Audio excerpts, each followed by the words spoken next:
Good evening, everybody. Thank you for joining us tonight. We're so excited to hear about these five people, and thank you to Mark for your wonderful interviewing style.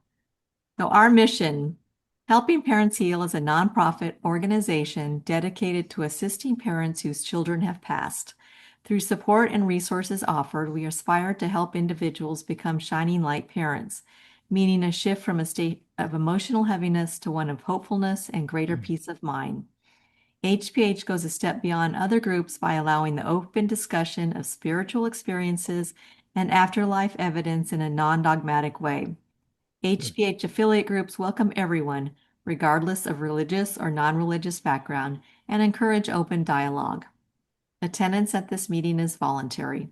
We hope that participants will learn from and share with each other. Discussions here are confidential and not designed to replace traditional therapy or spiritual counseling.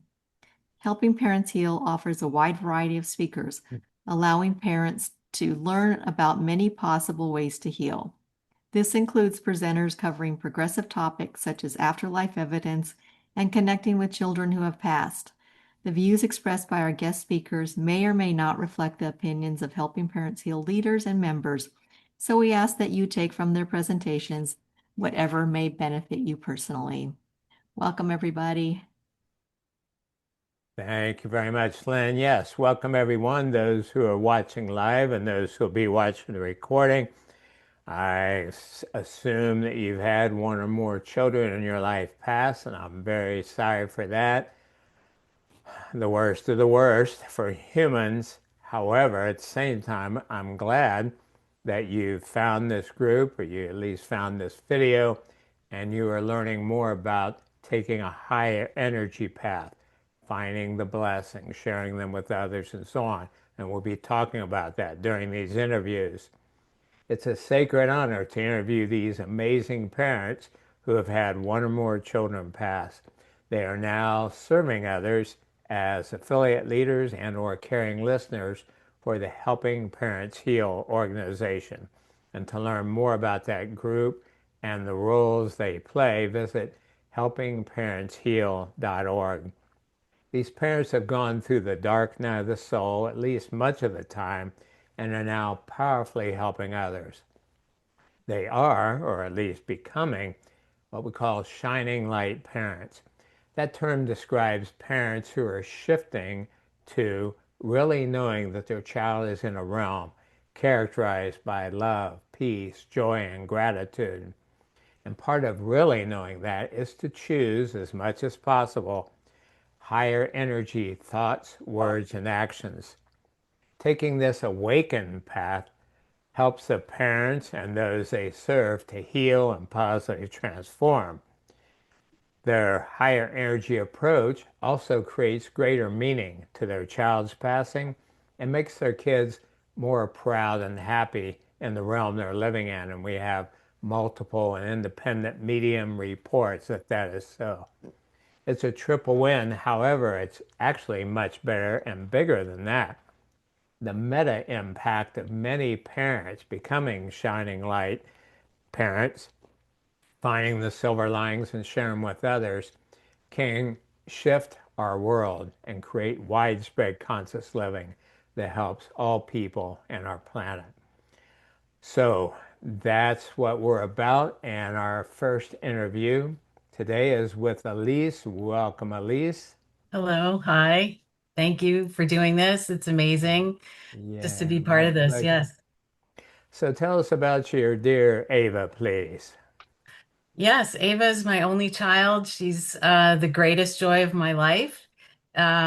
She and I felt like we always spoke the same soul language just from the time she was very little.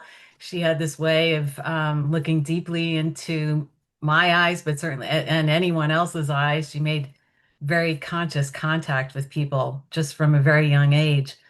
Sometimes I would call her my little bodhisattva just because she had such a zen about her that everyone noticed. She'd Mm, make people feel very comfortable. Yeah. yes, beautiful. And I'm going to share Mhm. a photo and screen share, and we'll be doing this for each of the parents. You know, the saying, picture's worth 1,000 words. So can you see this photo okay? Yes, yes, I can. That's Ava and I when that was at her christening, and she was just a delight. She looked like that almost all the time. So Yeah. yeah, Well, it's, it thank you. looks like a little angel. And then um, let's see. And then next, how old is she here? So this was during COVID. She was home from college. So that was in May of 2020. And so she was just 19. This was 6 months before she passed. Okay. And then love this photo. Tell us about this, please. So this she made, and that was using, I think she said it was an Instagram filter, so it was like a long time ago, but I just think it's great. And I told her at the time, I'm like, I'm keeping this forever. And she's like, oh, mom. And I'm like, no, I think it's great. It's, Yeah, what a depiction of her mm, cosmic self, her higher self, her yeah, energetic self.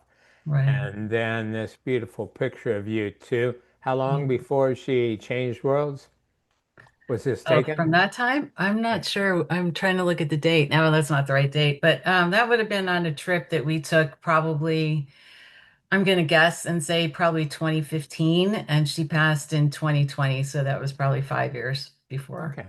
Yeah. So I mentioned to these parents before we started, and for all people watching, um, I'm seeing more and more the shift in, from, oh my gosh, isn't that sad? The daughter passed and they won't be together too. Oh my God, what a beautiful picture of two soulmates, two eternal buddies who have had adventures before this earthly one, will after this. I mean, just look at them. That's real clear to me, and that's definitely part of the healing is to focus on that kind of vision. Thank you. Well, Thank you for saying that. well, thank you for that. So tell us, how did you discover helping parents heal, and how did they help you initially? It was in 2021, and Ava passed in November 17th of 2020. So in early 21, I began taking mediumship development classes, and that was at the Journey Within that was founded by Janet Nohavec. Janet Nohavec was, um, I believe, one of Suzanne Giesman's early mentors in mediumship, I think. Yes, Janet knew about helping parents heal, and she mentioned that. And so I joined right away as soon as I heard. And just the wealth of information and all I was already just feeling like I had found my community. As soon as I had gone to the first meeting group, I just felt like this is where I belong. These are my people. This is my yes, community. beautiful. Come back home. Yeah. So tell Yeah. us, how are you helping others now? So with my affiliate group, I live in Danbury, Connecticut, but I felt like well, it was a natural next step because I had been to so many of the meetings and groups, and I'm in the All Our Children, all and only group as well. And so I wanted to be able to form something that anyone in the world can join, because I hold my meeting on the first Sunday of every month at 7 p.m. We've had people come in from Australia, and I think one person was, well, all over. So it's to me, it was very important to have something that anyone could join at any time. And, Hmm. we have a pretty good turnout every month. Yeah. So say a bit more, please, so people understand what the all and only group is about. Oh, okay. So that's a group where everyone is either the parent of their only child who has passed or the parent of more, if they had two children, then if both have passed, then they would, be in that group as well. It's led by Lisa Wilcoxon and Irene Vuvalides, I believe she says it. If I said that right. Nobody can Um, say her name. okay. So, and that group meets, I think it's the third Thursday of every month, and it's in the evening, so it's just a wonderful, very small, not that small, I would say, actually. But we always have just all we check in with each other, we follow up with each other later, afterwards, use the group chat just to keep in touch with people. We'll be Okay. getting, All right. yeah, yeah. So, hmm what have you learned over the years about how you can have more contacts and visits with Ava and what other parents can learn? Well, I understand that our relationship with our child is unique to us and our child, right? Or children. So I believe that we have a unique language between our children and us. And so we develop our new language together with them in their new reality. So while there are certain things that are, common, we're also developing in our own way, our own soul language with our child. You know what I mean? So it's um just something that I feel it's while I don't like for people to think that it has to look a certain way or messages have to come in a certain style or a certain way. Everyone is developing their own new way of doing this. This is something we've never done before, and we're learning it as we're living it. So it's in coherence with our child, and for as much as they're developing how to contact us, we're developing listening and being open to them as well. Beautifully put. Yeah, a lot of parents have said something similar. At some point, you kind of have to learn how to get out of your way and let your child come through without preconceived expectations about how and when that'll happen. hmm So, what are three things that you've learned, Elisa, in your journey so far that you would like to share with other parents?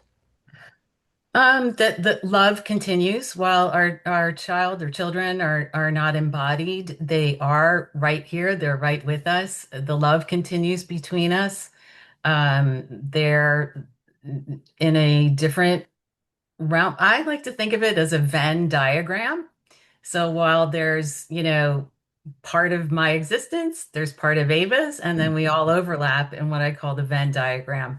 So I don't think of it as far away. I think of it as something where she and I meet is in something that's, just as close as the air around us.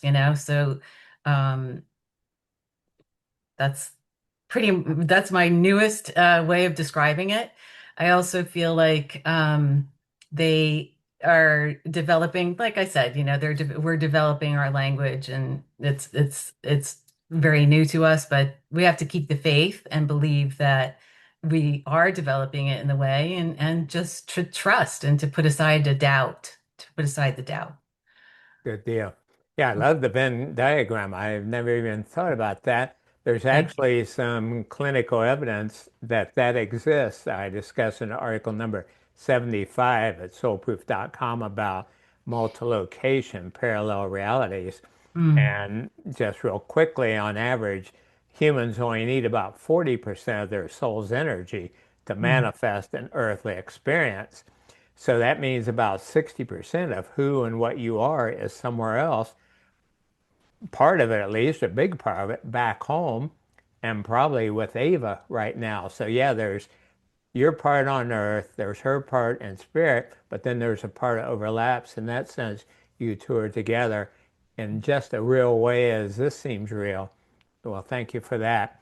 Well, mm. the last question could be the toughest. What is your belief now about there being a meaning and timing to how and when she passed? Right. I know Ava's a catalyst for me. So when I'm going to say that there's a great mystery that and we always talked about that. Ava and I called it the great mystery. And we would have very deep discussions about what that means and being a blended being of soul and body. So I'm not I don't know. I don't know what the bigger picture is. I don't have the answers. I learn as I go every day. But I do feel like there's our time is our time, and it's a I think you just devastating froze. reckoning when it goes Okay. out of sync, you know, and when it's Okay. did I lose you? Yeah, well Yes, put, I by the just way. I think. don't know if you know, but the Mhm. Great Mystery was a Native American term for God. Mm. Oh, okay. One of That's the names. probably she brought that in. So, Yeah, yeah. So um, any final words you'd like to share? just, keep finding those people who will listen to you and not judge what it is that you have to say. Find your connection with the love with your child. Have a bit of patience with yourself, knowing that you're developing some new language and it takes time, and just keep going and have the faith that you're finding your own soul's language with your child. Mm. So much wisdom behind that, so much love. Thank you very much, Elise, for sharing Thank, that. thank you. All right, our next parent we're interviewing this evening is Jackie, whose son is Devin. Jackie, you're up, please. Right. So tell us about Devin, please. Well, Devin, he was my oldest son, second in my children, and he was 6'4", really handsome, but he was always really shy, a little bit like awkward, I would say. It always cracked me up because if he ever knew how good looking he was, he would have been a heck of a ladies' man. But he was also very concreted into faith. He was really, really interested in Jesus from day one and stayed that way most of his childhood, youth, especially, and then up until he was an adult. He really, church meant a lot to him. So he got married pretty much right out of high school and saved himself for marriage, which is rare these days. But he just was an interesting kid. But if you knew him and he was comfortable with you, he had a hilarious sense of humor. He had a little bit of a dry sense of humor. And he always picked on us, kind of, he liked to play pranks on his mom. I mean, there's pictures and he's always pulling my ponytail or putting a peace sign over me. But he was a very, like, from day one, all he wanted to do was get married, be a dad, and get a 401k. Like that. And I have to tell you, that was a huge contrast to me. I was a severe alcoholic when he was growing up. So he really chose his own path Mm. and he really stuck to it. So he was just a little bit shy, and socially I know that he did have some stressors that way, but he was always the first person to stop and help somebody fix their fence if an animal was out. He'd come home from work and go help out in the community. He always worked in the soup kitchen. He was an interesting, he's a funny guy, and Yeah, he's still a funny guy. He's a prankster. yeah. Let me share a photo here or two that so people can understand this more. Actually, I laughed out loud when I saw this. You can see this okay, Lynn? Yeah, a Christmas outfit. Yeah, I think he might be hilarious at times. And then this one of you too. Where are we here? Yeah, boy, look at the love and connection there. So thank you for sharing that. What else? Anything else you want to tell us about his life or passing? Devin, he did get married and he did have a child pretty young, and he was having custody issues, and he went to go pick up my grandson, and unfortunately it had just turned terrible, and he was really afraid of his ex-wife. She had been falsifying documents and making some false reports, so he had set up a dash cam to protect himself when he would go pick up my grandson for his weekly visits. And Mm, she just opened the door and shot him. Um, with Oh, God. there were no words, and it was all, captured on video camera.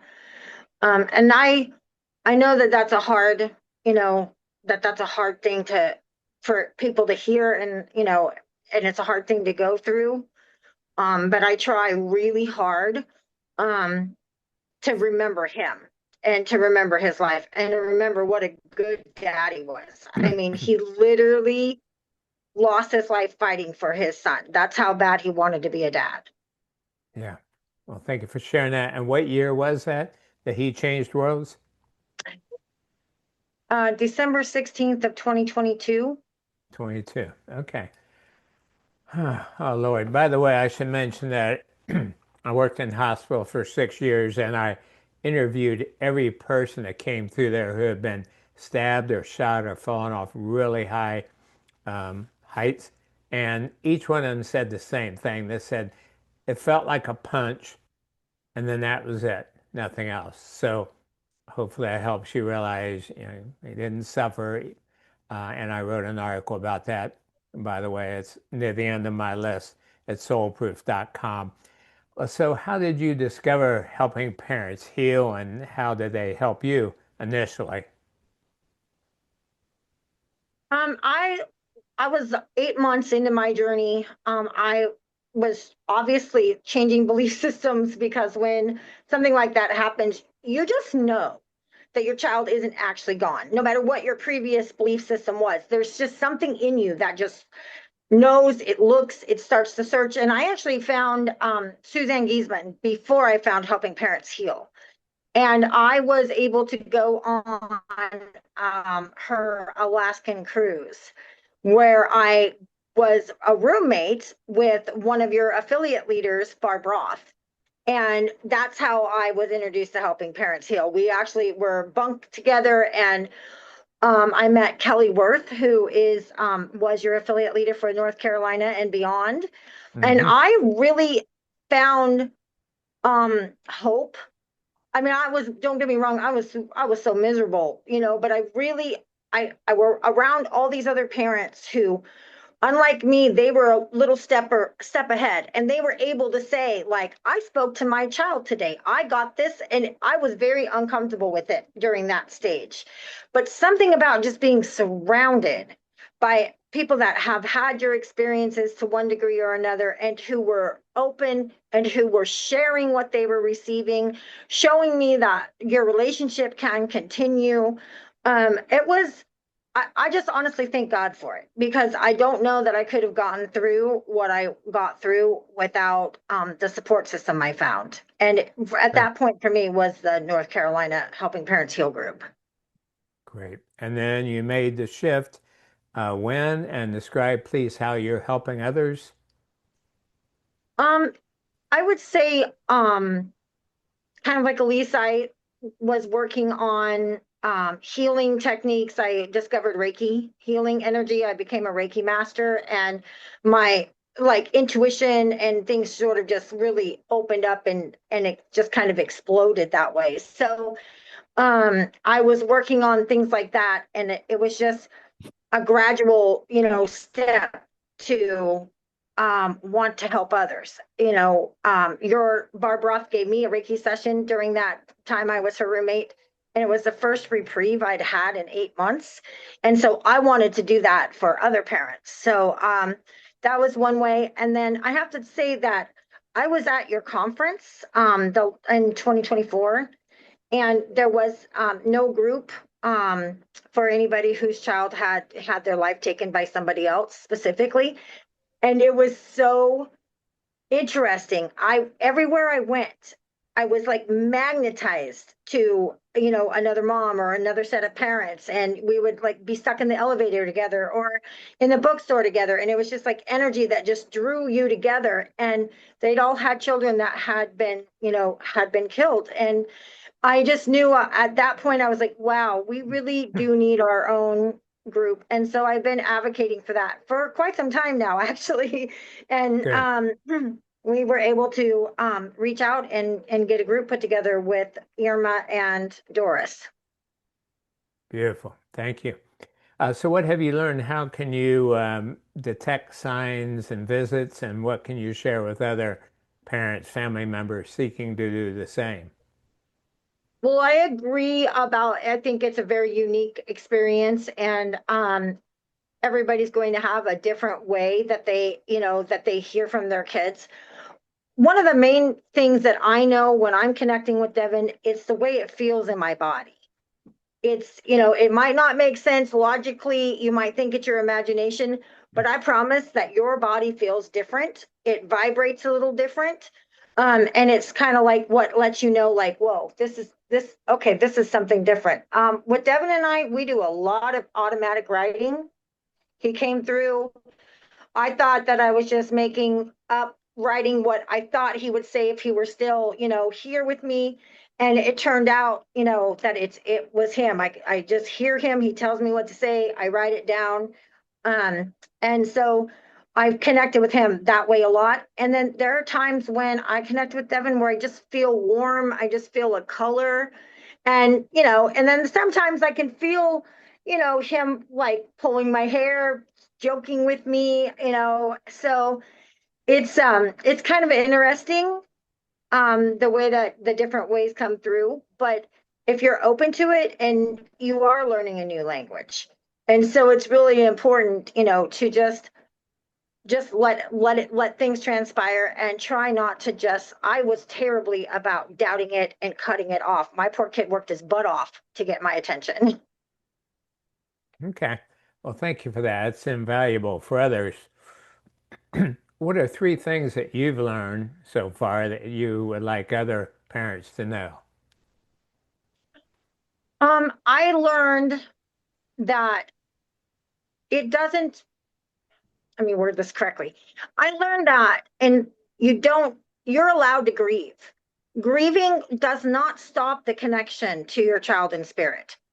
I was in deep grief. I was in deep doubt. I was in anger. And Devin never stopped coming. He never stopped trying to be there and to converse with me and to give me his signs and give me his love. So I'd like other parents to know that your child communicates with you even in your deepest grief.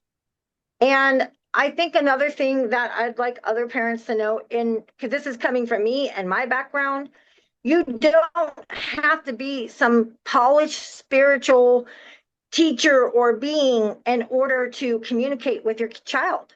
You can be exactly where you're at in your life. You can be exactly where you're at in your belief system, and you can still have that beautiful connection. So I really think for me, I'd like for other people to understand you don't have to be polished in a spiritual being. You can just be exactly who you are, where you are, and you still can have that love from your child. And then Devin made it really clear to me that there is no death. I mean, he really made it clear to me, and he wants me to know that there is no death. There is no severance of him, of his being, of his existence. He has changed form. And it's interesting because he was such a, shy guy, but, now he just puts images in my mind, and even on my phone when I didn't put them on myself, of him skydiving and, really out there scuba diving and, living life, sort of like to the fullest. So he doesn't have that social awkwardness now. Now he's just out doing, whatever he wants, basically. Right? Yeah, beautiful. Oh boy. Well, that is wonderful. Thank you so much for sharing and what you're doing. I stand in awe. Thank And you. next we are up with Irma. And Irma, if you speak up, I'll be able to see you. Hello, I'm here. Hello. And tell us about your dear Michael, please. So Michael was the second child of four. I had two sons and two daughters. He had such a beautiful soul from the moment he was born. He just had this natural kindness and understanding. Not saying he wasn't mischievous, but He loved teasing his sisters.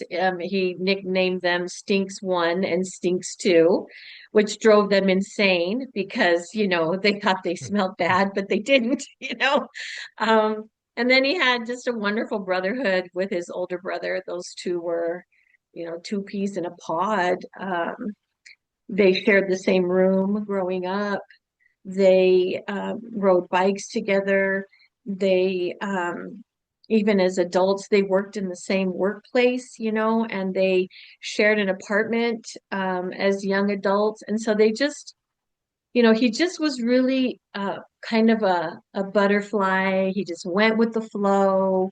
There was never any harsh words that came from him. And he was just comfortable. He was comfortable. I felt comfortable when he was around. Yeah, sounds like yet Beautiful another. eyelashes. And here's a photo so viewers can get an idea of what Michael looks like. And Yeah. what a handsome young man. And you said before he even had a voice like Sylvester Stallone. Yeah, he was kind of nasally and he had these long, long, beautiful eyelashes, and those warm, dark brown eyes. And there was just something about him that you could sit next to him and just feel so comfortable and warm close to him. So what else would you like to tell us about his life and passing? And when did he pass? Let's see. He passed May 21st of 2014 here in Tucson, Arizona. He when he was 28 years old. He had turned 28 about close to a month prior to that, just about a month before he turned 28.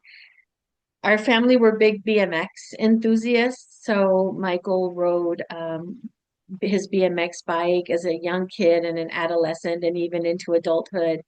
And that was probably his favorite mode of transportation. I don't know how many tickets he got for riding his bike on the sidewalk, downtown in Tucson. Um, but, he was just so kind and he was adventurous. He was also killed uh, by two men here in Tucson. So we lost him. He left this world via homicide. Good Lord. So when and how did you discover helping parents heal and how did they help you? Um, I have a childhood friend, and I believe that we've traveled many lifetimes together. We're soul sisters, and I had been going to your typical grief support groups, and I participated in a couple of them. And she just noticed that everything was just getting rehashed, and I wasn't coming through. I wasn't coming through this dark tunnel. So she wanted me to start opening my heart and opening my mind uh, to a different way of thinking, a different way of feeling.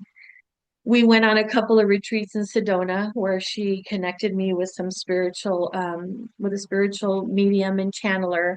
And Michael had come through, which completely blew my mind because it was not how I was raised. Death is finite. And if you continue hashing it around, they can't rest. There's all this taboo that comes with it. But it really just blew my mind apart. And I realized there was so much more out there. And he wasn't gone. He was close by. So you fast forward maybe 5 years, and my same friend, Kelly Renault, she sent me a link to Helping Parents Heal. And she Yeah. said, "This is where we're going." And I joined it immediately, and it just really aligned with who I had become and how I believed. My belief system changed, and I wasn't afraid to talk to people about it, and people didn't think I was crazy. Yeah.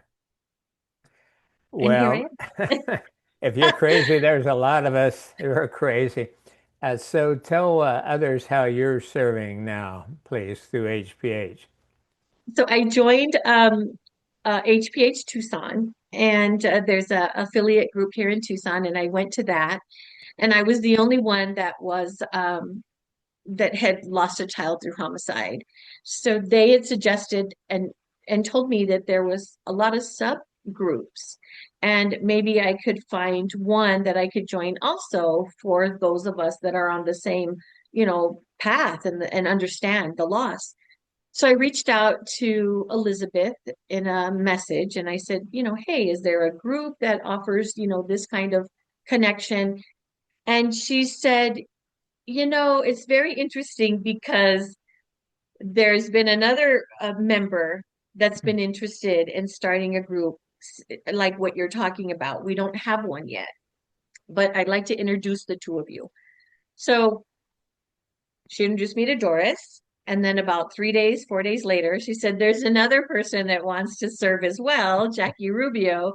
She connected the three of us. This was probably back in maybe June or July of last year.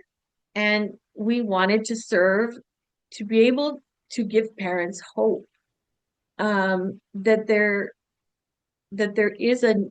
there's a not a traditional way, nothing is finite. And you can come through the dark night and you can come back into the light, and our kids are there waiting for us. And there's so much more to experience with them in this new walk that we're in. So we started the Helping Hand, which stands for homicide, abuse, negligence, and domestic violence. And so we encompass all those categories. And we're hopeful that our experience will give our members hope that they can go from surviving back to thriving. Nice. So how does Michael come through? What have you learned about detecting him? Well, a lot of people talk about signs, and one of the things I learned is you just have to get out of your own way. You have to open your mind and open your heart, and communication will happen. We get a lot of hearts, and whenever I feel kind of sad, and sometimes I feel abandoned, like he's off doing something somewhere and he's forgot about mom and I'm kind of alone. And all of a sudden, boom, here comes this heart. It can be in the clouds, it can be in the woodwork of a cabinet. Like I've worked in this office for 5 years and I never saw this heart before, but it presented itself one day. I'll see someone riding a bike down the road that is his exact enigma, and I'm like, oh, there's Michael's Black Enigma. And Mike, look, they're riding your bike. Um, I feel it. I feel it and I see it. And until you experience it, it's really hard to pinpoint how it happens, but I can truly, truly tell every parent it happens. I believe it. And what are a few things you've learned, Irma, that you would like to share with other parents? I've learned that I want parents to know that you can carry joy and sadness at the same time. You shouldn't feel guilty when something brings you some joy. For me, I felt like happiness and joy and, the bright, wonderful, carefree life was over. And if I experienced that, I was doing an injustice to my son. I had to walk in this sadness in his honor and his memory. And that's not true. Our children don't want us to stop living. They want us to continue moving forward because they move forward with us.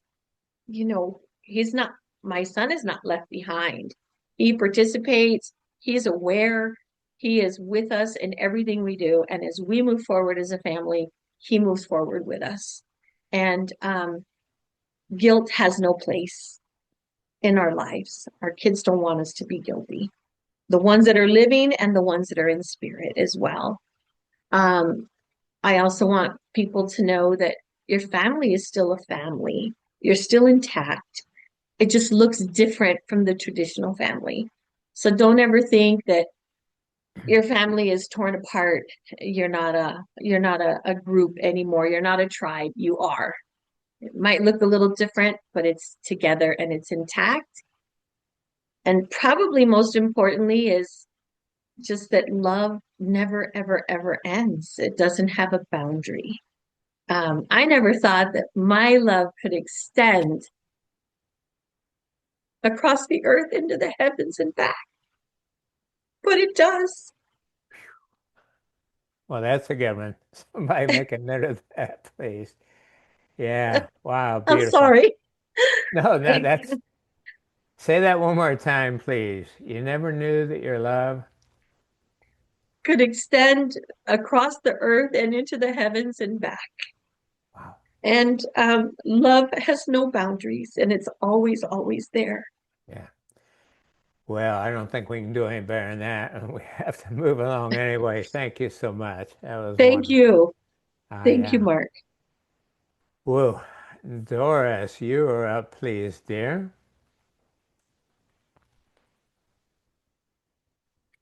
Okay. And tell us, please, about your Wendy and Haley. Okay. My Wendy and Haley went to my other daughter's birthday party in Scottsdale.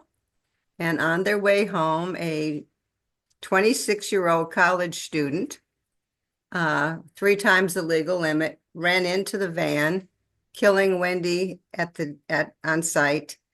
My Haley, 10 years old, died 20 days later. My grandson, Patrick, and my son-in-law survived the crash. I have a little different approach, and that is what I'm going to say about the group Helping Parents Heal. We are so diverse and so wonderful.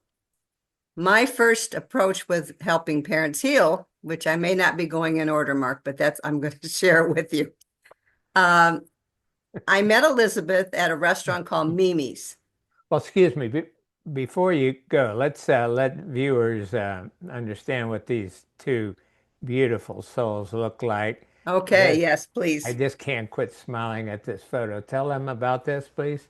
Okay, Haley was a brownie. My daughter Wendy was the Girl Scout leader. And I don't remember the term, but I think it's called crossing up the bridge or something. And so this was a very, very important, probably a milestone for Haley to get to be a Girl Scout rather than just a brownie. Okay, so yes, those are my beautiful girls. Okay, so go ahead. Okay, and the reason I'm maybe not going in the same order, because I have to tell you, everything that's been said already are pearls. They're beautiful. I could not say anything more important, more loving, more caring than anybody that's before me. But reason why I wanted to start with my connection with Helping Parents Heal, I met Elizabeth. I said we met at a restaurant, and she and I went to a lot of groups. These groups were and they weren't the religious group, but they were very stiff. They were almost like, here are the rules and don't break them. And Elizabeth in particular, she goes, no, we need something else. So she and Mark Ireland, I was at their first meeting. I think she told me the other day it was 2010. And a beautiful miracle erupted from that meeting because we wanted something different. We wanted to talk about our children, and we wanted to talk about the messages and the love and all that they bring to us. So that was why I kind of went out of order, Mark. Sure. Because I am as an affiliate leader, but I'm also on the board, and I'm also Helping Parents Heal legal counsel.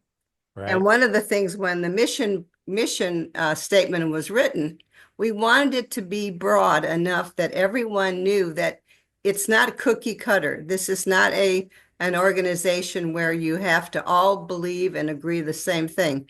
I think the only thing that we all, hold hands to is to heal, to help each other, and to give us confidence that we can survive this.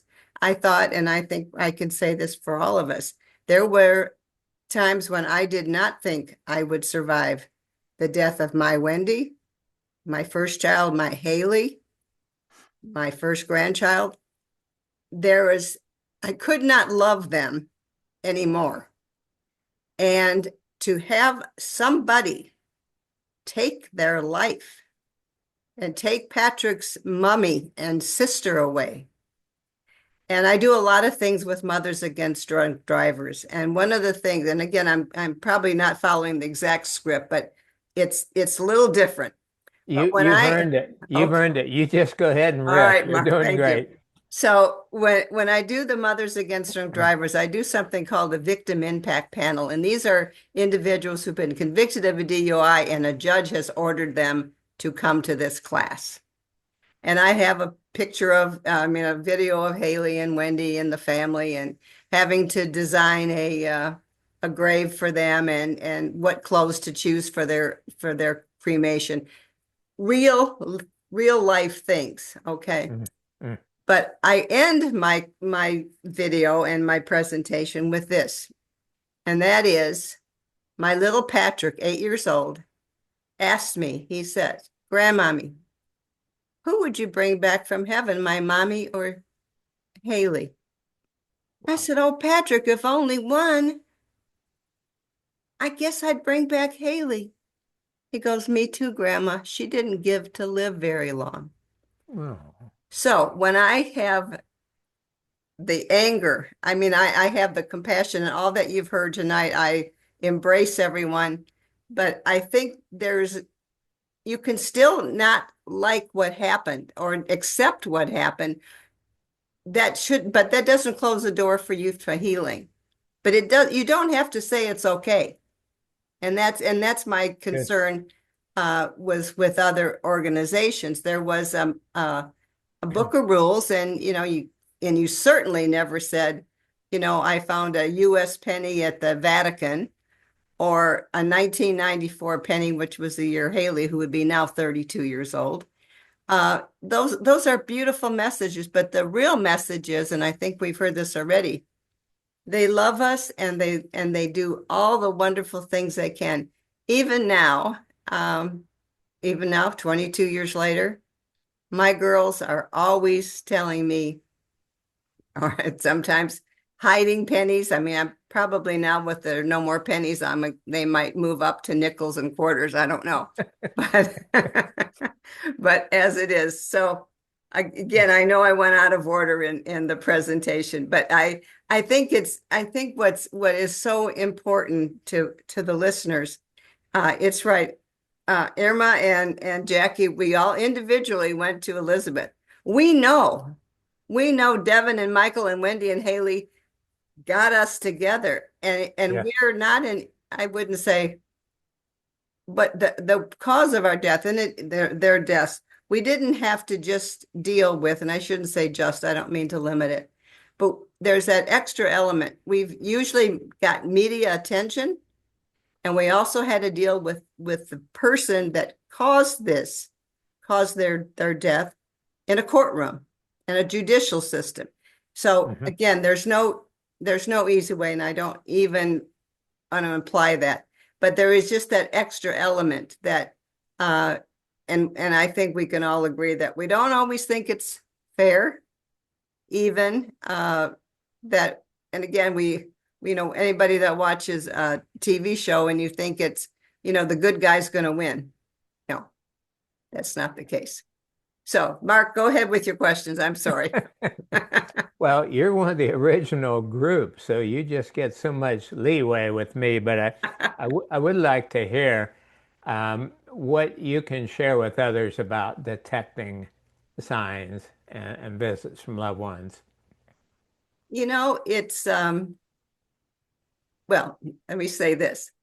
My sister says, everybody finds pennies, okay? And so we don't let people take that beautiful message from you. I get other things besides pennies, but that seems to be the the main thing.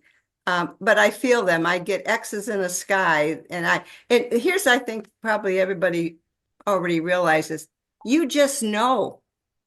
You just know. It's not Yeah. like it has to be a feather or a butterfly or a hummingbird or whatever. You just know that they are sending you a smile and a hug. Mhm. Mhm. So Okay. And any final thoughts you'd like to share with people watching this? my final thought is you have found the right place. You couldn't get a softer cushion, a hug, a love, because this group is, as I say many times, we're all the same, only different. Mm. But we're certainly together in this journey, and we're here for one another, and that's the most beautiful part of helping parents heal. Yes. Well, well said, and thank you for all you've done over the years to helping parents heal grow. I mean, it's amazing. I've been with them 12 years and 14 now, I guess, and what I've seen. So, and you guys started even sooner than that. So, Well, thank you we again. started, Mark. I think we might have had all of 40 people in a conference room and now to be what, 35,000? Yes. The support is there, and it's proven, and it's just beautiful. Yeah. Well, thank you again, dear one. See you soon. Thanks.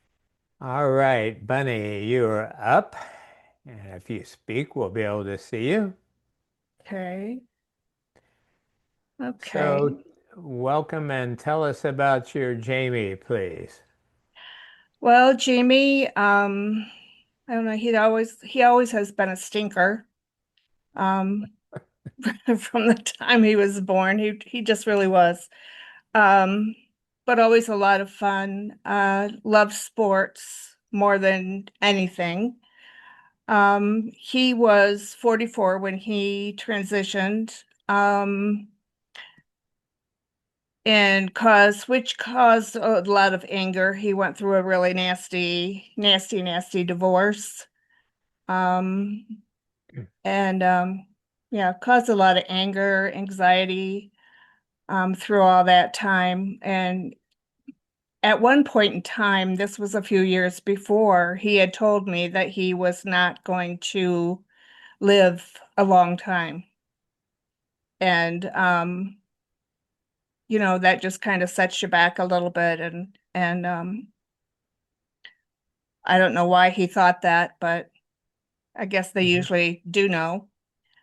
Um, but he had a lot of stress from the divorce, and then he was vice president at a bank. Um, but he had a lot of friends. All his clients at work loved him. I still hear today what a wonderful person that he was. Yeah, well, let's show a photo so they can get a sense of what a lovable character he not only was, but is. Yeah, I think the Lalies and the shirt kind of give it away. Yeah, he liked to party. Yeah, Jamie. All right. So, and when did he change worlds? How long ago? November 13th of 13. Okay. And how did you discover helping parents heal, and how did they help you initially? Well, I happen to have worked with Louise Crist for a long time. She is an affiliate leader. Her daughter passed, I believe it was a couple years before Jamie did. She was in an auto accident. And Louise has the gift that she can see spirits. And she had come to, I believe it was my husband's funeral. Yeah, it was my husband's funeral. And told me that we weren't alone, that his mom and dad and my mom and dad were there as well. Hmm. So anyway, Louise, I had worked with her, like I said, for years. And she just kind of put me under her wing and kind of went from there. Nice. And then what motivated you to start serving others and how are you doing that?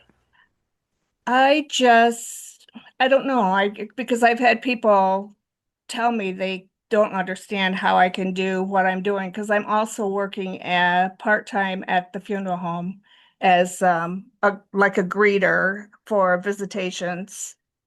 Um, I just feel like if I can help just one more person, get move forward, try to get through this. It takes time. It's not going to go away. You need to go through the grief Hmm. and it needs to be witnessed. So I just feel like Jamie wants me to do this. Yes. Well, I can see that. So in the 13 years since he changed worlds, what have you learned how you can detect him? Well, his favorite number was 20, and I see 20 very frequently. Even if I'm looking at TV and there's a commercial, it's usually the jersey is a 20. Um, Also, one of the other things was when his oldest daughter got married and she went to pick up her wedding dress. Um, she had a picture taken of her coming out of the store, and her dress was in this bag, and the bag was turquoise, which was Jamie's favorite color. So I asked her if she noticed the color of it, and she did. So yeah, because she and her sister were teenagers when he passed. Hmm. Okay, so you get some signs. Hmm. And what are some things you've learned in your journey that you would like to share with other parents? That that I wouldn't say that things get better. I don't like that word. I think things get different, and you need to move forward. Um, not It's hard to say not to try to live in the past because you have all those memories, but try to think about the beautiful memories and the things that you did together, and to know that, like we've all said this, that love never ends. you know it it just never ends, and Mhm. I don't believe that we really die, that we're just on another plane. Yep. And the nice thing is we now have scientific evidence to prove that. So that really Yes. helps. Anything else you'd like to pass on to other parents that you've learned?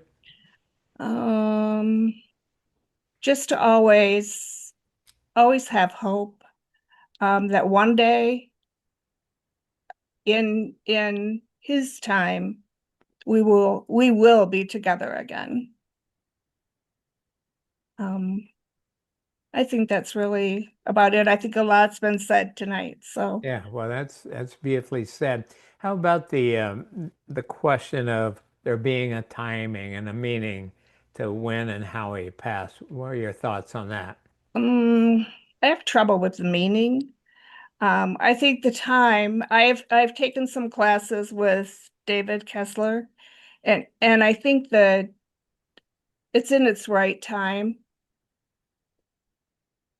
Um, Even though I don't, you don't want to think that when they're so young, and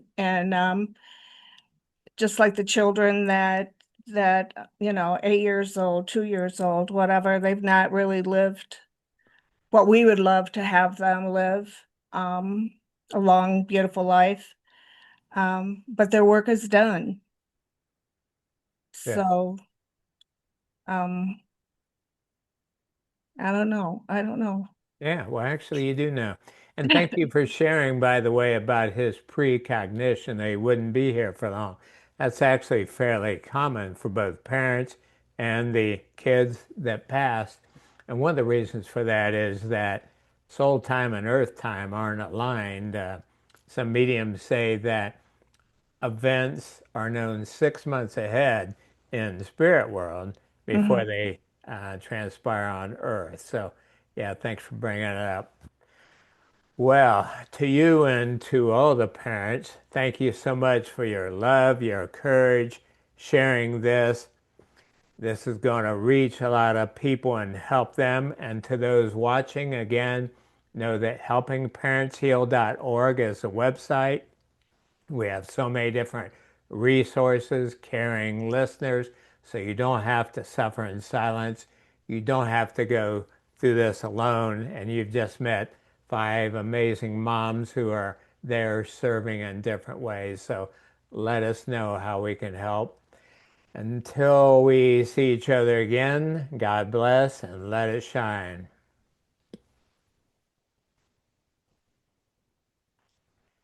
And yep, send some love on your way out.